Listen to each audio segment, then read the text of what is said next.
Narudi kule kwa Abdul Qadir Auda, anasema maafa tuliokuwa nayo vitu viwili tu. Kwanza, ajzu ulamaihim wa jahlu abnaihim, kushindwa wanachuoni wetu kudilivi elimu yao kwetu. Hilo la kwanza.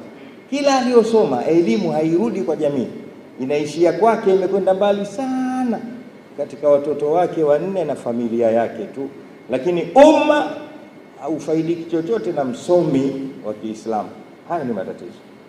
Nimemsikia dokta wakati anamuelezea mwenye chuo hichi, vile ndio inavyotakikana. Una elimu, waliundhiru qaumahum idha rajau ilayhi, watu waone huyo anayekuja huyo ni msomi wetu.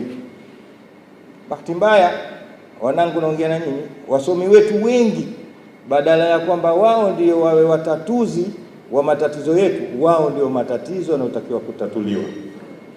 Si inaeleweka?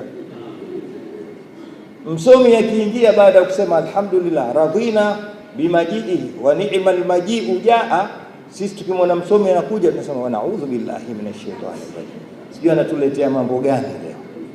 Hapana, inatakiwa kija msomi nafsi zetu ziingie katika tuada, tuseme sasa tumepata mkombozi. Haya ni maneno yenu, watoto wangu, watoto wetu, nendeni mkapambane kweli. Idha kunta fi amrin fakun fihi, ukiwa katika jambo kuwa katika lile jambo kweli kweli, na ukitoka pale uje kuonyesha kwamba nilikuwa katika jambo fulani tofauti na nisingekwenda kule.